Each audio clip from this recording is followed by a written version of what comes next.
नियतिकृत नियमरहितां ह्लादैकमयीमनन्यपरतन्त्रां नवरसरुचिरां निर्मितिमादधति भारती कवेर्जयति। गतदिने अलङ्कारस्य सामान्यं यत् लक्षणं तद्विषये किञ्चित् उक्तम्। अद्य प्रथमः यः अलङ्कारः अर्थालङ्कारेषु वर्तते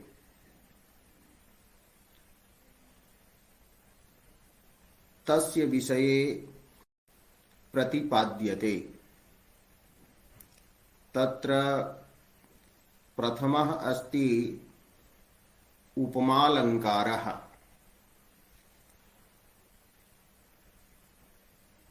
अस्य प्रथमतायाः कारणं प्रायेण सर्वालङ्कारबीजत्वं वर्तते।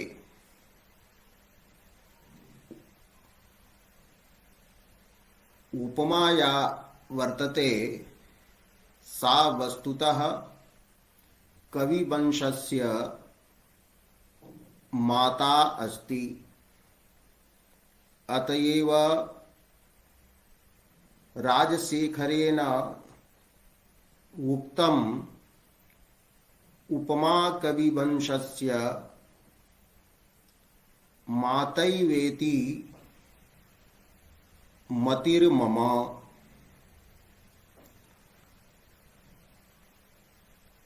सादृश्यं रूपकादिषु अन्येषु अलङ्कारेषु येन केनापि प्रकारेण अनुस्यूतं भवति। अतः अन्येषाम् अलङ्काराणाम् उपजीव्यत्वात् उपमालक्षणं प्रतिपाद्यते। साधर्म्यम् उपमा भेदे। अत्र साधर्म्य शब्दस्य अर्थः सादृश्यम्। एतद् विषये गतदिनेपि उक्तं वर्तते, तथापि स्मारणार्थम उच्यते।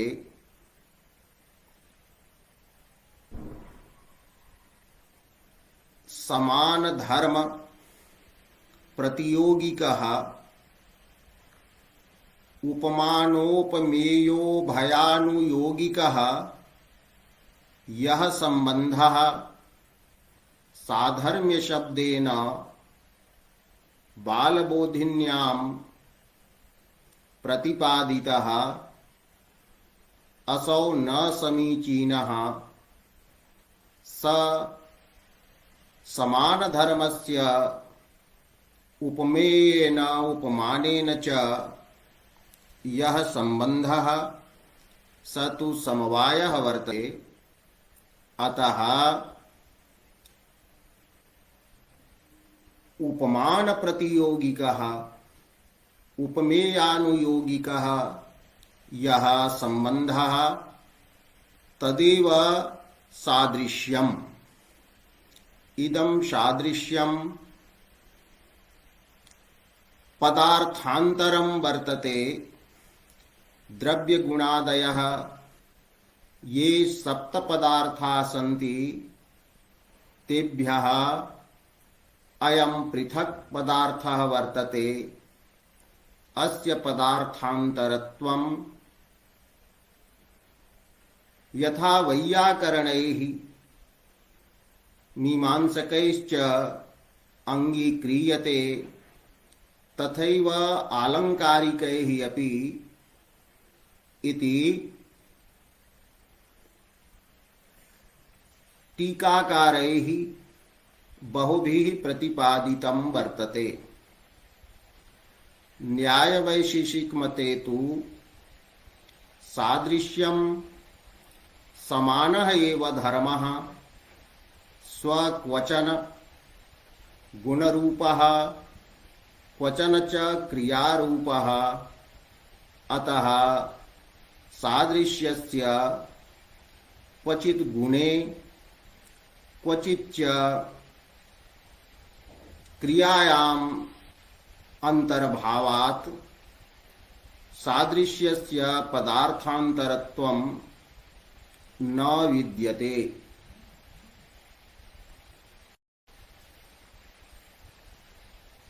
रसगंगाधरे सादृश्यस्य पदार्थान्तरत्वं गुणक्रियारूपत्वं च इति पक्षद्वयं स्वीकृत्य उपमास्थले शाब्दबोधः प्रदर्शितः वर्तते। अत्र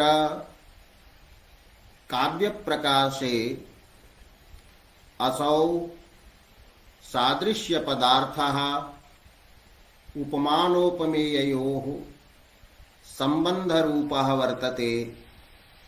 स एव सादृश्यपदार्थः साधर्म्यशब्देनापि उच्यते, न तु साधर्म्यशब्देन अन्यः कश्चन तादृशः पूर्वं प्रतिपादितः सम्बन्धः ग्राह्यः। अलङ्कारकाराः यावन्तः सन्ति तत्र सादृश्य साधर्म्ययोः एकार्थकत्वम् एव स्वीकृतं वर्तते।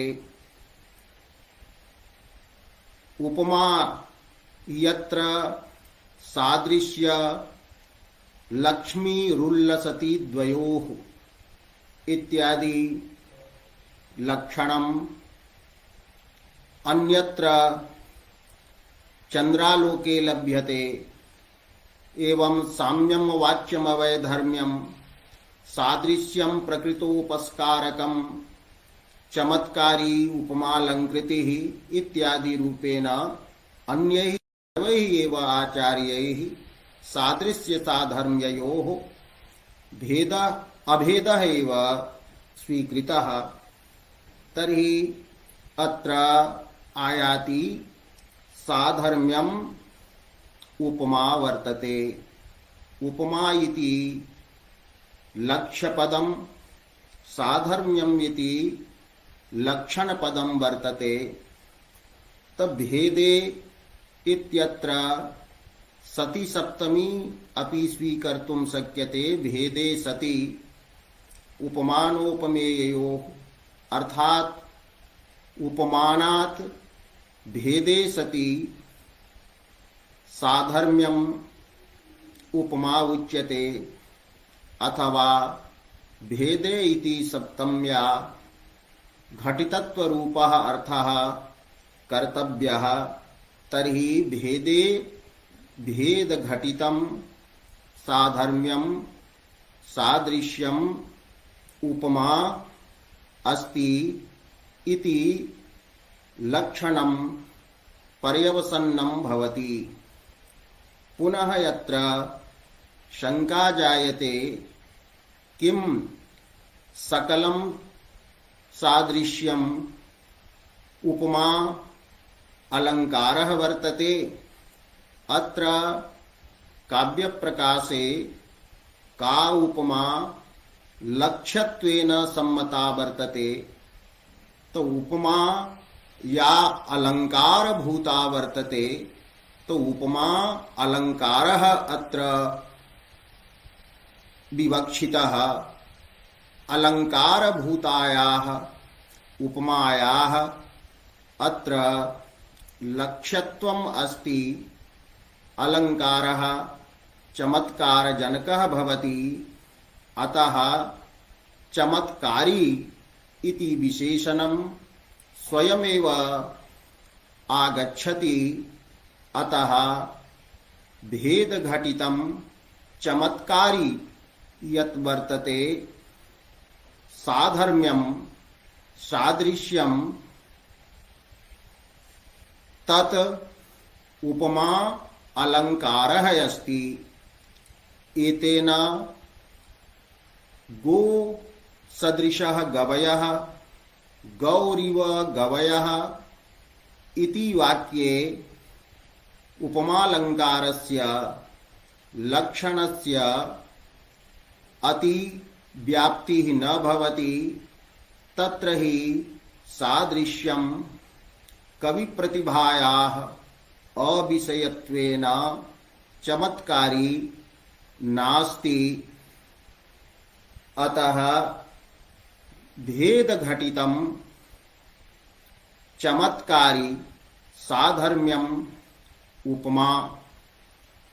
पुनः अत्र शंका भवति यत् साधर्म्यम सादृश्यम कयोः भवति। यदि उपमानोपमेययोः भवति तर्हि उपमानोपमेययोः अपि ग्रहणं कर्तव्यं भवति। उपमानस्य उपमेयस्य च अनुपादानात् अप्रयोगात् अत्र न्यूनता वर्तते इति प्रश्नः भवितुम् अर्हति। अतः अस्य प्रश्नस्य उत्तरं दातुं वृत्तिः क्रियते। तत्र वृत्तौ उच्यते उपमानोपमेययोः एव सादृश्यं भवति साधर्म्यं भवति। उपमानं च उपमेयं च उपमानोपमेये तयोः उपमानोपमेययोः एव सादृश्यं साधर्म्यं भवति। अतः साधर्म्यस्य उपमानं विना उपमेयं विना च असंभवात् अत्र तयोः उपमानोपमेययोः आक्षेपः भवति। अर्थापत्या एव उपमानोपमेययोः प्रतीतिः अत्र जायते। अतः उपमानोपमेययोः इति कथनस्य अभावेपि न्यूनता नास्ति इति ग्रंथकृतः अभिप्रायः वर्तते। उपमानोपमेययोः एव साधर्म्यं भवति न तु कार्यकारणादिकयोः। यत्र कार्यकारणभावः भवति तत्र सादृश्यं न भवति। यथा आयुः घृतस्य कारणं वर्तते। घृतम् आयुषः कारणं वर्तते घृतम्। आयुः कार्यं भवति। ततः तत्र आयुः इव घृतम् इति प्रयोगः न भवति। मृत्तिका इव घटः इति प्रयोगः न भवति। तत्र हि तादात्म्यं वर्तते यत्र उपादान कारणं भवति। तो मृत्तिका इव घटः इति प्रयोगः न भवति। तत्र हि मृत्तिकायाः घटस्य च अत्यन्तः भेदः नास्ति। यथा मुखचन्द्रयोः भेदः प्रतीयते। अतः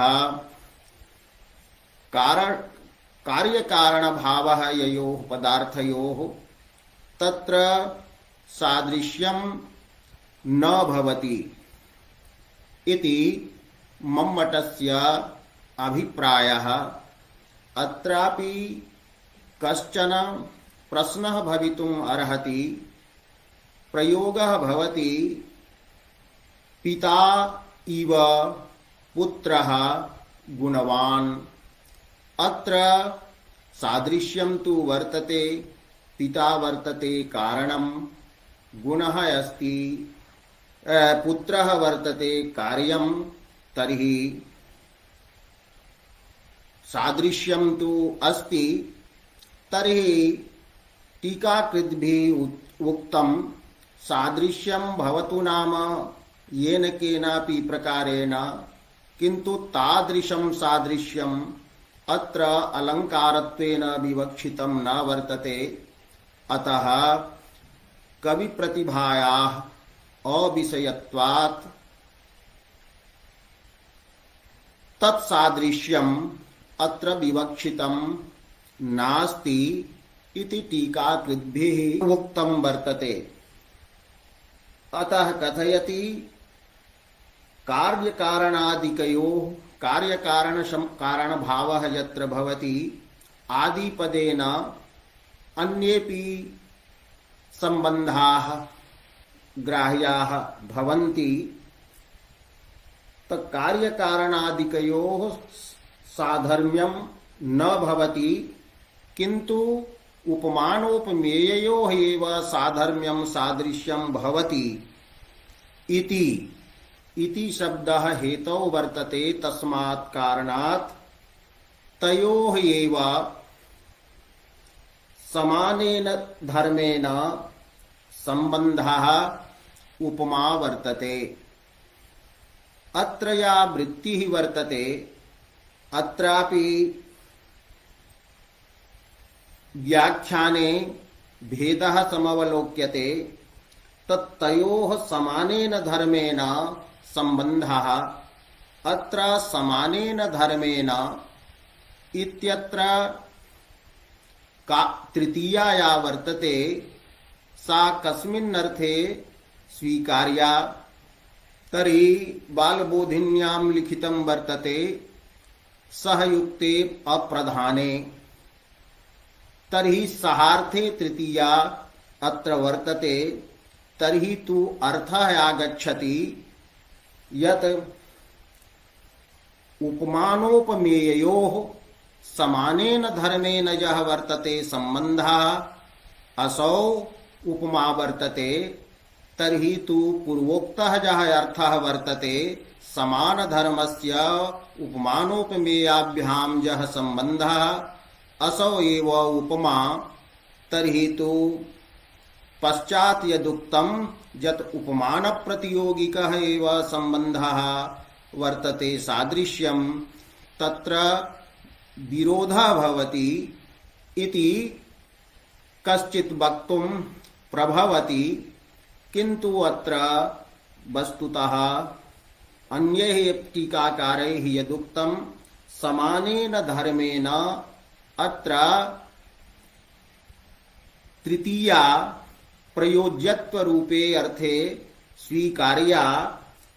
यत् समान धर्म प्रयोज्यः जह उपमानोपमेययोः सम्बन्धः वर्तते उपमान प्रतियोगिकः उपमेयानुयोगिकः यः सम्बन्धः वर्तते स एवास्ति उपमा। अतः तृतीया अत्र प्रयोज्यत्वे प्रयोज्यत्वरूपकारणत्वे हेतौ स्वीकार्या इति वर्तते। एतत् पूर्वम् एव उक्तं मया यत् समवायः सम्बन्धः स वर्तते। समवाय सम्बन्धः न कुत्रचित् क्वापि सादृश्य शब्देन अभिहितः वर्तते। काव्यप्रकाशस्य पौर्वापर्यानुसन्धानेनापि सिद्ध्यति यत् उपमानप्रतियोगिकः उपमेयानुयोगिकः एव सम्बन्धः सादृश्यम् अस्ति। तर्हि एवं ययोः समानधर्मस्य सम्बन्धः भवति तेन समानधर्मसम्बन्धेन अर्थात् समानः यः धर्मः आह्लादकत्वादि रूपः तस्य जः समवायः भवति द्वयोः तत्र समान धर्म संबंध प्रयोज्यः उपमानोपमेययोः यः वः वर्तते संबंधः स साधर्म्यं स एव उपमा अस्ति। अत्र पुनः प्रश्नः भवति भेदे इति किमर्थम् उक्तं साधर्म्यं तु यदि उपमानोपमेययोः एव भवति तर्हि तत्र भेदस्तु स्यादेव।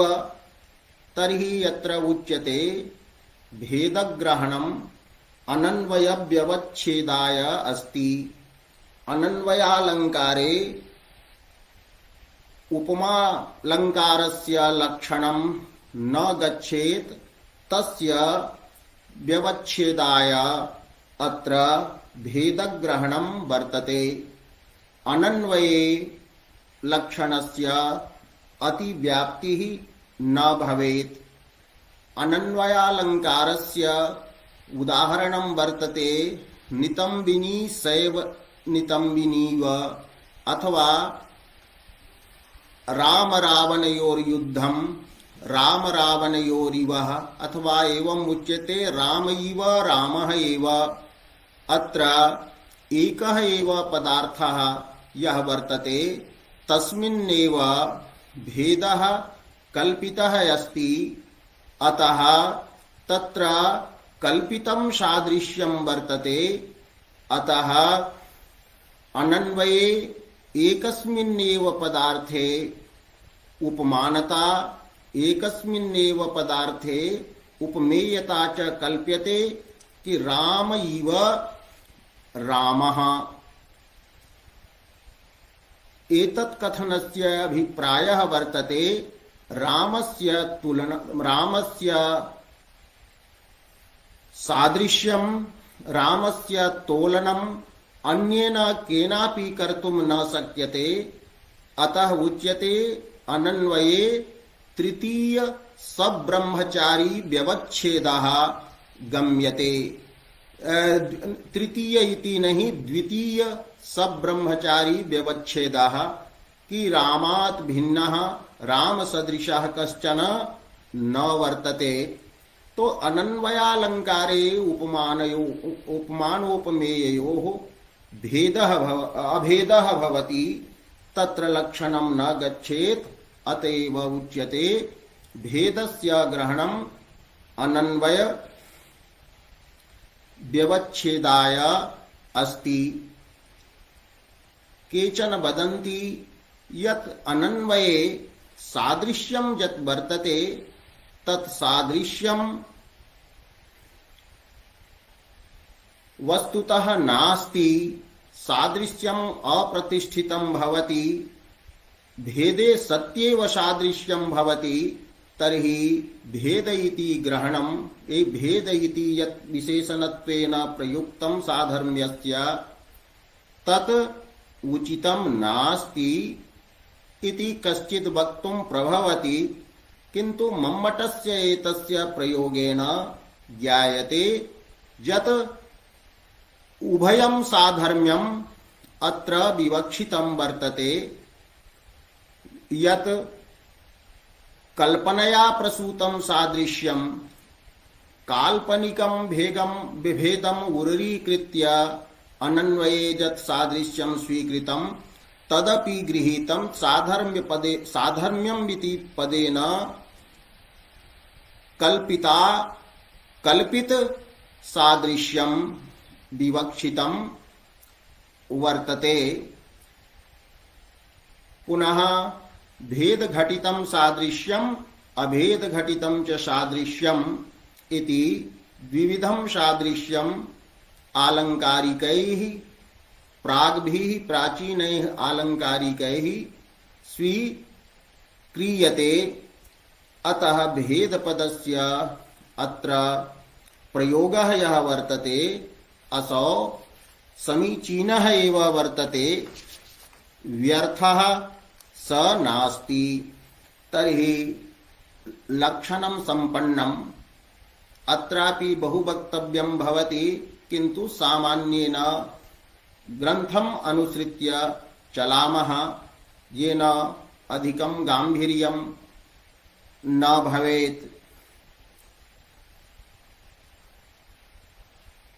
उपनिषदि एकं वाक्यं वर्तते, निरञ्जनः परमं साम्यमेति। अत्र साम्यम् इत्यस्य विशेषणं परमं दत्तम्, अतएव अभेदलक्षणं साम्यम्, अभेदः अर्थः तत्र विवक्षितः भवति भाष्यकृद्भिः शङ्कराचार्यैः। अतः तत्रापि अभेदस्य विवक्षापि तत्र लभ्यते। एवं नैव युक्तम् अन्य सदृशाधिकरणे इव युक्तं यत् पदं भवति तत् भिन्नार्थे तत्सदृशे च अर्थे प्रयुज्यते। अतः यदि सादृश्यं भेदे एव स्यात् तदा अस्यां पंक्तौ नैव युक्तम् अन्य सदृशाधिकरणे अत्र अन्य पदस्य उपादानं समीचीनं न स्यात्, केवलम् एतदेव वदेत् कि नैव युक्तं सदृशाधिकरणे। तो सदृश इति पदेनैव सादृश्यं यदि भेद घटितम् एव भवति तो अन्यत्वं तु तत्र स्वतः एव सिद्ध्यति इति अनेके प्रतिपादयन्ति। अतः तत्र न गच्छामः, अग्रे चलामः।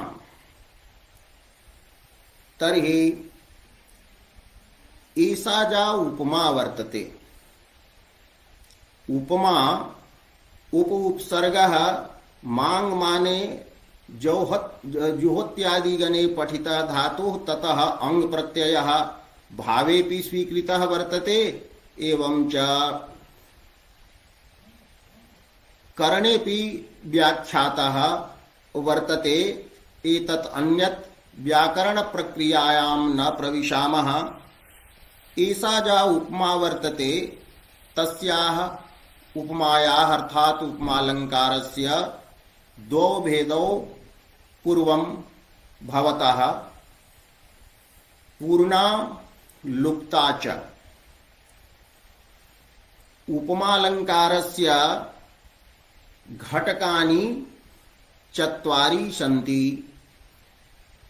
उपमानम्, उपमेयम्, साधारण धर्मः, सादृश्य बोधकः, उपमा बोधकः, शब्दश्च।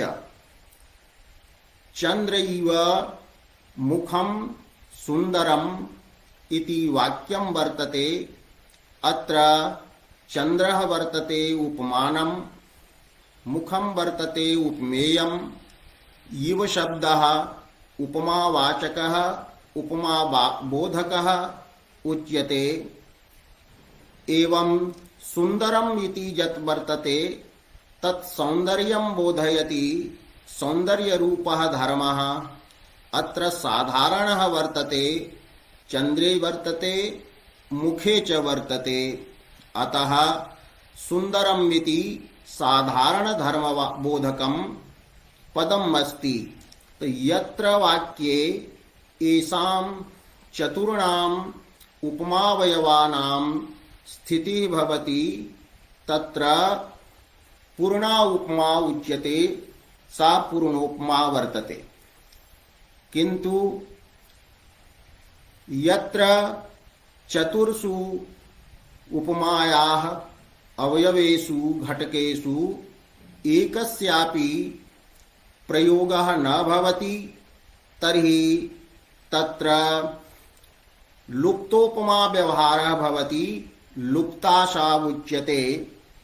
अतः यदि उच्यते चंद्र इव मुखम तर्हि अत्र सुंदरम इति साधारण धर्मस्य लोपः वर्तते, अतः लुप्तोपमा अस्ति। एवं यदि उच्यते इव पदस्य प्रयोगः यदि न क्रियते तर्हि यदि उच्यते इव शब्दस्य यदि यत्र प्रयोगः न भवति तदा वाचकलोपः भवति। यथा उच्यते चंद्रमुखी अथवा चरणारविंदम, वंदे महापुरुष ते चरणारविंदम। तो चरणारविंदम वंदे अत्र बंधन क्रियायाः कर्मत्वं चरणयोः एव संभवति, न तु अरविंदे। अतः उपमायाः साधकं यत्र तत्त्वं वर्तते बंधन क्रिया कर्मत्वं तच्चरणे संभवति। अतः चरणारविंदम इत्यत्र उपमित समासः स्वीक्रियते। उपमितं व्याघ्रादिभिः सामान्या प्रयोगे साधारण धर्मस्य अप्रयोगे सति व्याघ्रादिगणे ये पठिताः व्याघ्रादिगणः आकृतिः गणः इति मन्यते। अतः अरविंद सदृशं चरणं वंदे। अत्र इव शब्दः इवादयः उपमावाचकत्वेन ये प्रसिद्धाः सन्ति तेषां प्रयोगः अत्र नास्ति। अतः वाचकलुप्ता अत्र उपमा वर्तते। एक लुप्तायाः पूर्णायाश्च उदाहरणं स्वयमेव ग्रंथकारः प्रदास्यति। अतः अत्र अधिकं नोच्यते। तो पूर्णा लुप्ता च अत्र वृत्तौ लिख्यते। उपमान उपमेय साधारण धर्म उपमा प्रतिपादकानाम् उपादाने प्रयोगे सति पूर्णा भवति।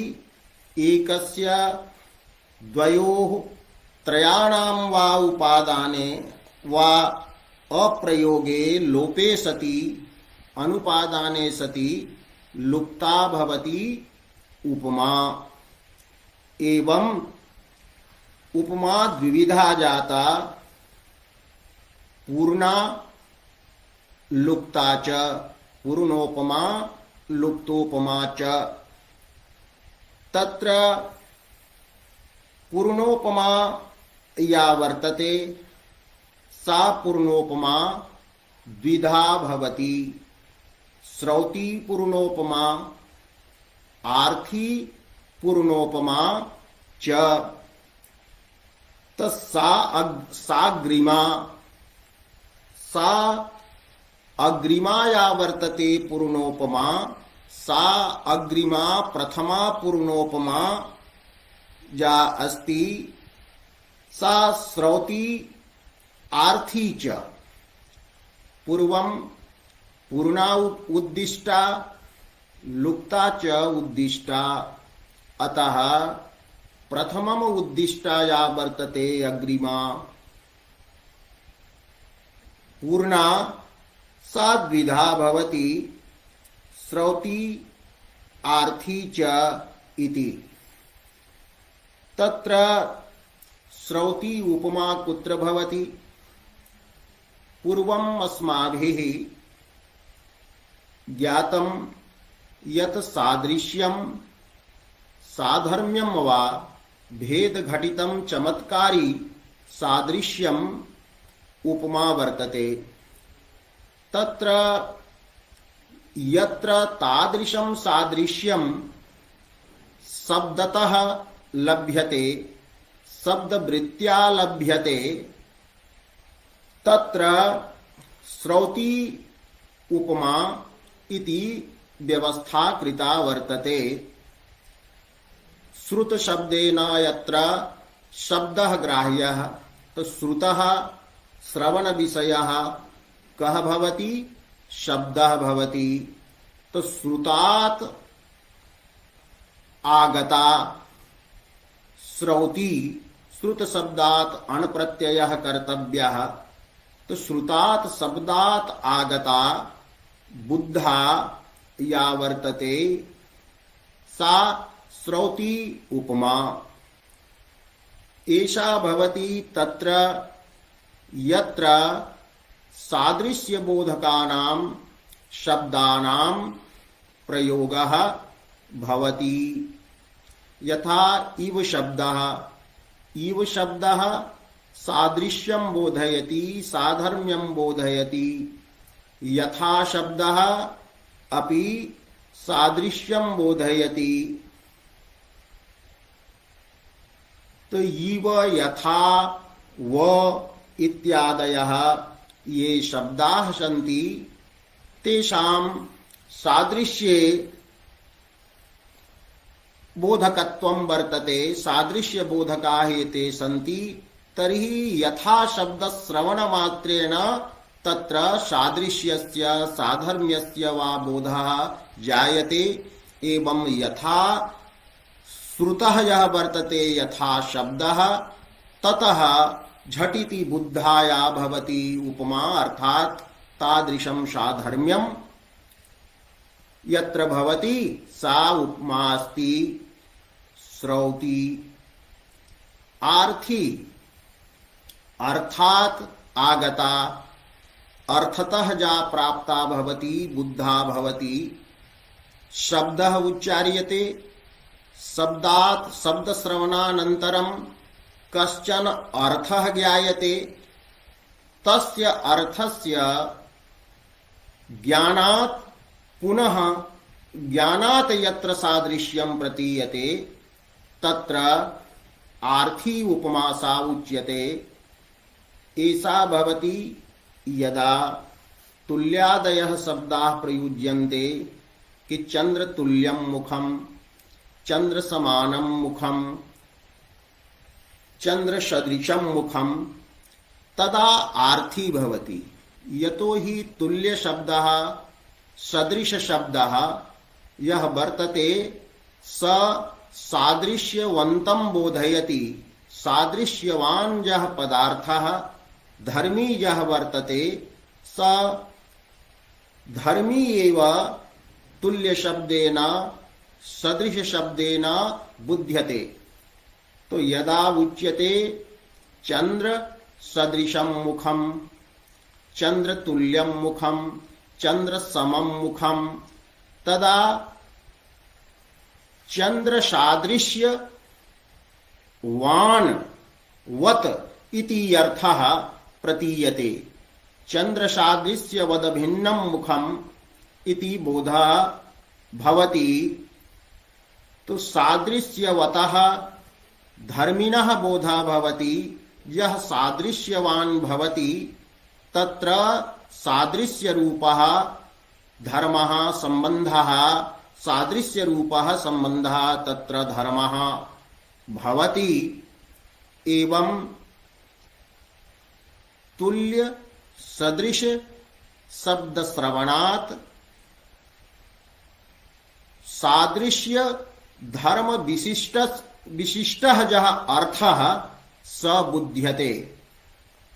सादृश्य धर्म विशिष्टः जः अर्थः अस्ति तस्य बोधात् ज्ञायते यत् अस्मिन् सादृश्यं वर्तते। अतः एषां शब्दानां प्रयोगे या भवति उपमा सा उच्यते आर्थी। तुल्य शब्द प्रयोगे सादृश्यवान् यः अर्थः प्रतीतः तस्य अर्थस्य प्रतीतेः ज्ञानात् सादृश्यं तत्र आक्षेपात् बुध्यते। अतः सादृश्य रूपा उपमा तत्र आर्थी उच्यते। श्रौती सा अग्रिमा या वर्तते पूर्णोपमा सा श्रौती भवति एवं च आर्थी भवति, श्रौत्यार्थी च भवेत्। तो श्रौती उपमा आर्थी उपमा या वर्तते सा द्विविधापि उपमा पुनः त्रिधा त्रिधा भवति। श्रौती उपमा त्रिधा भवति। वाक्यगता श्रौती उपमा, समासगता श्रौती उपमा, तद्धित प्रत्ययगता श्रौती उपमा। एवं आर्थी उपमा या वर्तते सापि त्रिधा भवति, समासगता, वाक्यगता, समासगता, तद्धितगता च इति कारिकायाः अस्याः अर्थः वर्तते। पुनः अस्याः कारिकायाः वृत्तिः लिख्यते यत्र प्रतिपादितं भवति कि अग्रिमा पूर्णायस्ति। अत्र वृत्तिग्रन्थः अस्ति यथेववादी शब्दाः यत्पराः तस्यैव उपमानता प्रतीतिः इति। यद्यपि उपमान विशेषणानि एते तथापि शब्द शक्ति महिम्ना श्रुत्यैव षष्ठीवत् संबंधं प्रतिपादयन्ति इति तत्सद्भावे श्रौति। यथा शब्दः, इव शब्दः, वा शब्दः एवं अन्येपि शब्दाः। तो यथा इव वादयः ये शब्दाः सन्ति ते शब्दाः यत्पराः भवन्ति, यस्मात् पराः प्रयुज्यन्ते, यत्परत्वेन प्रयुज्यन्ते, तस्य एव उपमानतायाः प्रतीतिः भवति। वाक्ये केषाञ्चन शब्दानां स्थानं नियतं भवति। यद्यपि संस्कृते एतादृशः नियमः नास्ति यत् किं पदं कुत्र प्रयोज्यं, यतोहि पात्रम् आहर इति वक्तव्यं तदापि अर्थः भवति यथेष्टं सम्बन्धः भवति, अथवा आहर पात्रं पात्रमाहर। किन्तु एवं सत्यपि साहित्यशास्त्र दृष्ट्या केचन शब्दाः तत्र नियताः सन्ति येषां प्रयोगः तत्रैव कर्तव्यः भवति, अन्यथा अर्थान्तरस्य प्रतीत्या रसभङ्गः जायते। यथा अपि शब्दं ग्रहीतुं शक्नुमः वयं। रामः अपि गच्छति, अत्र अपि शब्दः राम शब्दात् परत्वेन प्रयुक्तः वर्तते, अतः अपि शब्दः राम इति सुबन्तं पदम्, अतः अपि शब्देन सुबन्तस्यैव अर्थः परामृश्यते यत् श्यामः अपि गच्छति इति।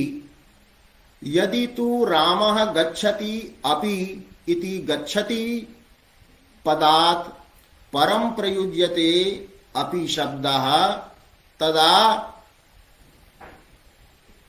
गमनक्रियायाः परः वर्तते अपि शब्दः। अतः तत्र क्रियायाः एव समुच्चयः भविष्यति कि गच्छति अपि अर्थात् खादति अपि, तो भोजनादि क्रियायाः तत्र समुच्चयः भवति। किन्तु यदि केनचित् सुबन्तस्य अर्थस्य समुच्चयार्थम् अपि शब्दः गच्छति इति क्रियावाचकपदात् अनन्तरं प्रयुक्तः स शब्दः, तर्हि स अपि शब्दः विवक्षितम् अर्थं न बोधयति।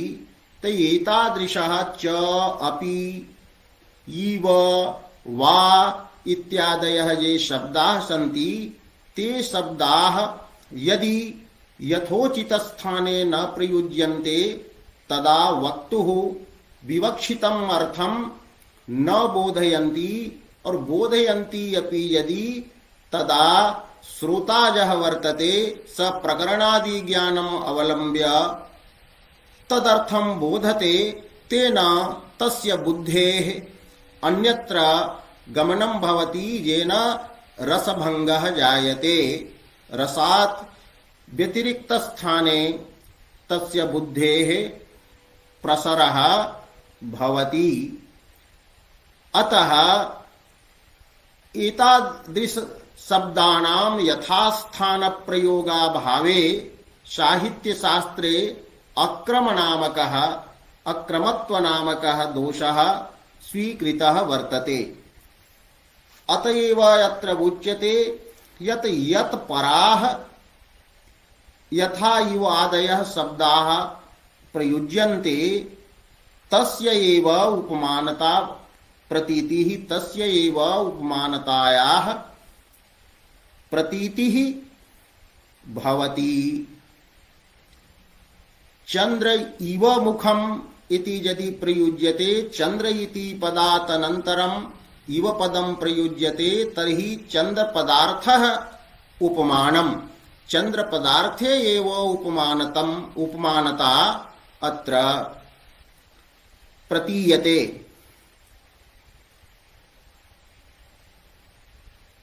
तो यथा इव वादयः शब्दाः यस्मात् यत् पराः यस्मात् पराः परत्वेन प्रयुज्यन्ते तस्य एव पदार्थस्य उपमानतायाः प्रतीतिः भवति। अतः एते शब्दाः ये सन्ति ते उपमान विशेषणानि सन्ति। यद्यपि उपमान विशेषणानि एतानि सन्ति। इव शब्दः द्योतकः यदि स्वीक्रियते तर्हि स्वाव्यवहित पूर्व प्रयुक्त पदार्थे उपमानतां द्योतयति। यदि इवादि शब्दस्य दर्शनान्तररीत्या न्यायादि मतेन वाचकत्वं स्वीक्रियते तर्हि सादृश्य प्रतियोगित्वम् इव शब्देन तत्रैव प्रतिपाद्यते तत्रैव अर्थे प्रतिपाद्यते।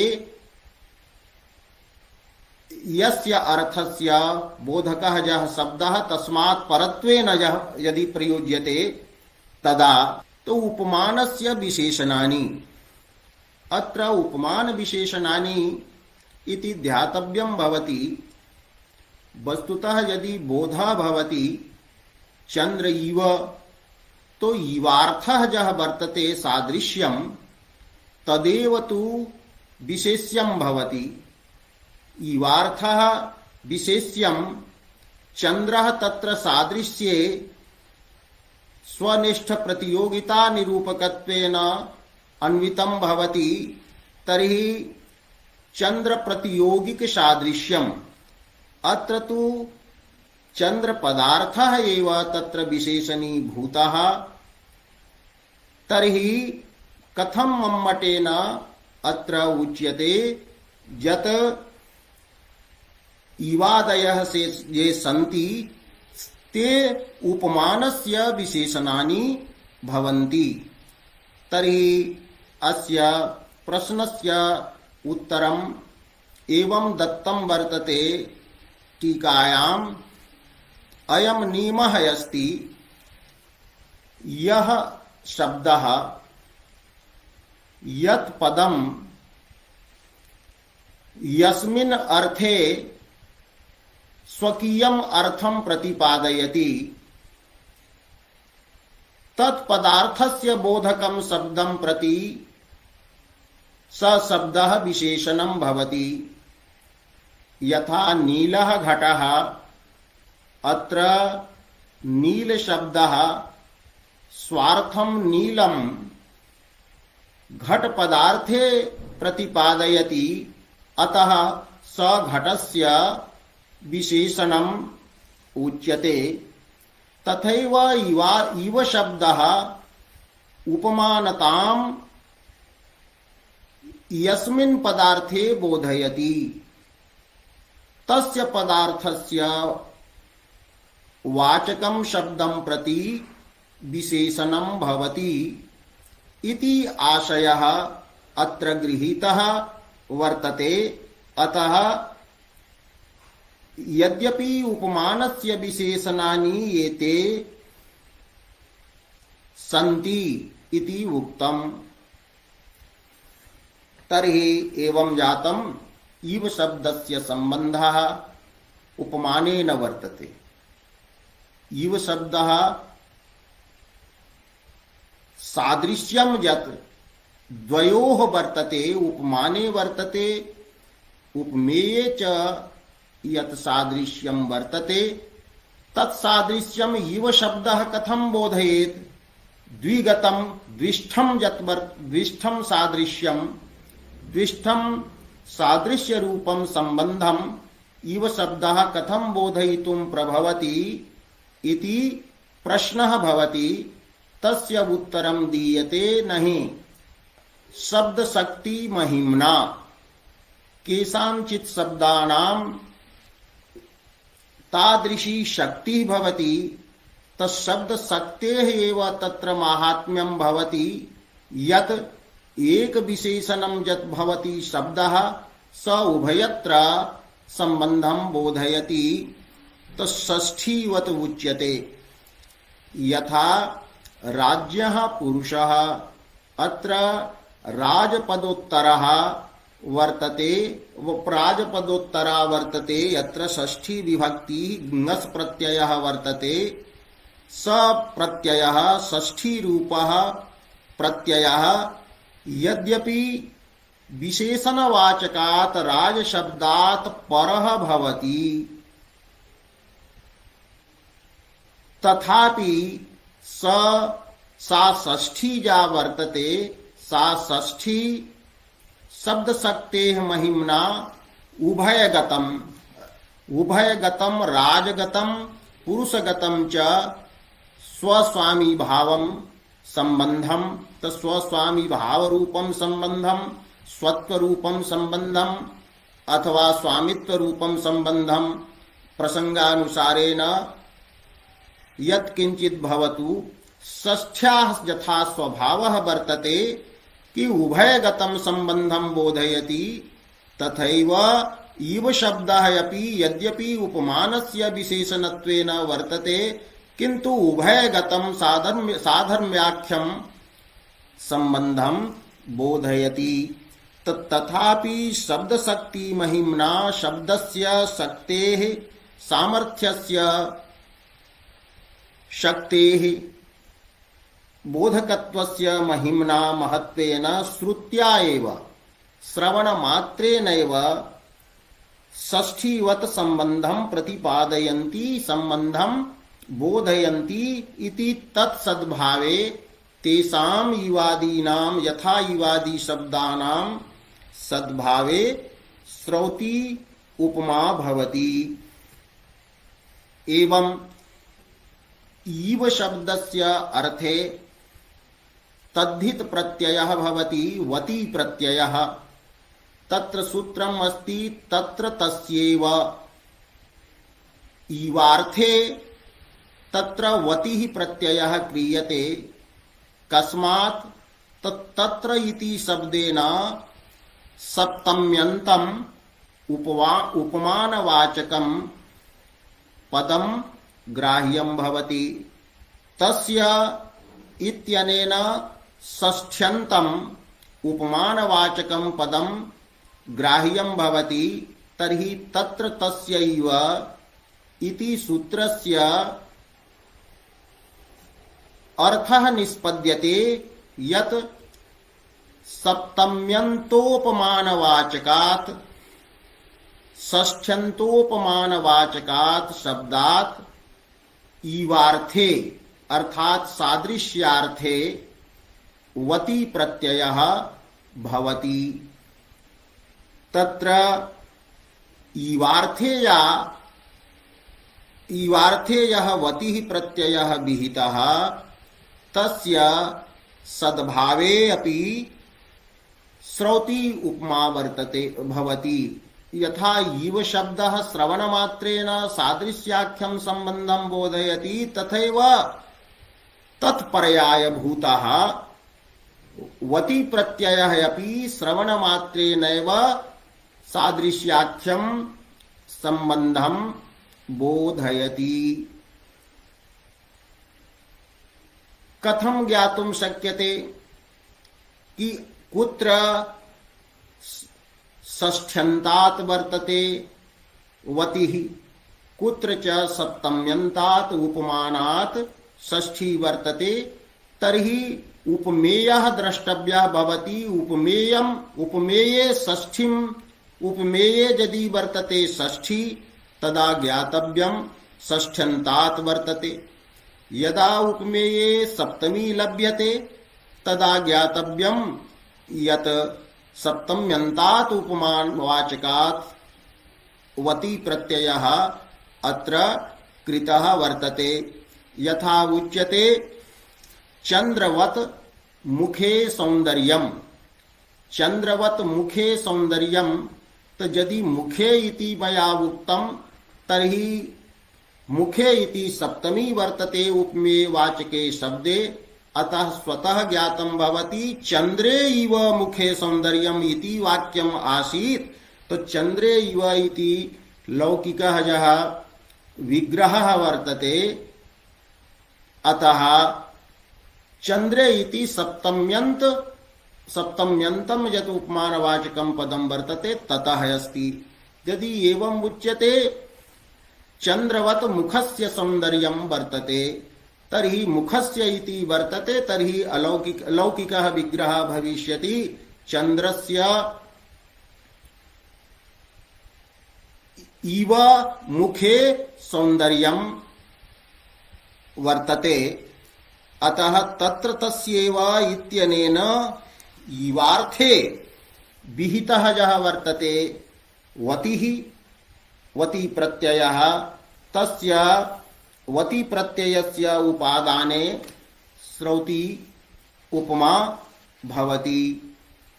तो एवं श्रौति उपमा या वर्तते सा त्रिधा भवति। वति प्रत्ययः वर्तते तद्धित प्रत्ययः, अतः इवार्थे विहितस्य वतेः उपादाने तद्धित गता उपमा भवति। एवं वाक्यगतापि उपमा भवति। यथा यथादयः शब्दाः प्रयोग यत्र यथा मुखं यथा चंद्रः, तो अत्र वाक्यगता उपमा स्वीक्रियते। किंतु इव शब्दस्य समासः यत्र भवति तत्र समासगता श्रौति उपमा भविष्यति। यथा वागर्थाविव संपृक्तौ, तो वागर्थाविव अत्र इवेन सह समासः विभक्त्यलोपश्च इत्यनेन समासः वर्तते, तो समासगता श्रौति उपमा भवति। एतत् अग्रे स्वयमेव उदाहरणे स्पष्टी भविष्यति। एवं श्रौति उपमा अत्र विचारिता वर्तते। अग्रे उक्तम यत् तुल्यादयः ये शब्दाः सन्ति तेषां प्रयोगे आर्थी उपमा भवति। तुल्यादयः शब्दाः ये सन्ति ते कदाचित् उपमानस्य विशेषणानि भवन्ति, कदाचित् उपमेयस्य विशेषणानि भवन्ति, कदाचित् च उभयोः विशेषणानि भवन्ति। यथा तेन तुल्यं मुखम्, अत्र तुल्यम् इति मुखस्य विशेषणं वर्तते। मुखम् इति प्रथमान्तं नपुंसकलिङ्गं तुल्यम् इत्यपि, तुल्यम् इति उपमेयस्य विशेषणं वर्तते। अत्र तुल्य शब्दः तुल्यतां मुखे अर्थद्वारा बोधयति। तेन तुल्यं मुखम् इत्यादौ उपमेये एव। एवं तत् तुल्यम् अस्य, तो अस्य मुखस्य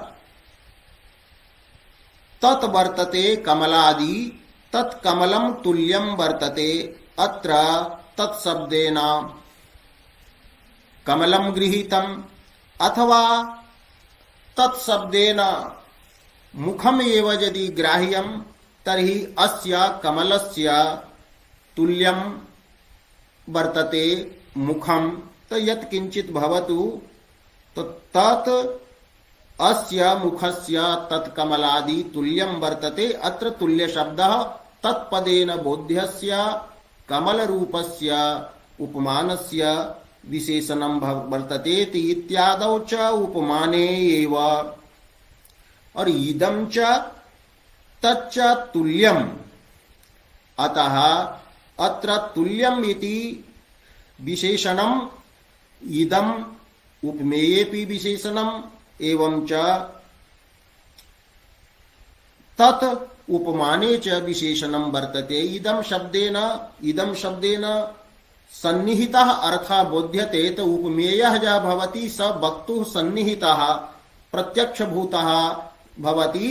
उपमानं तु दूरीभूतं परोक्षभूतम् अपि भवति।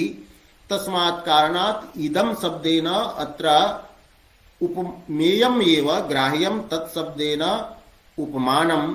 तो इदं च तथा च तच्च तुल्यम् इत्यादौ उभयत्रापि तुल्यादि शब्दानां विश्रान्ति भवति।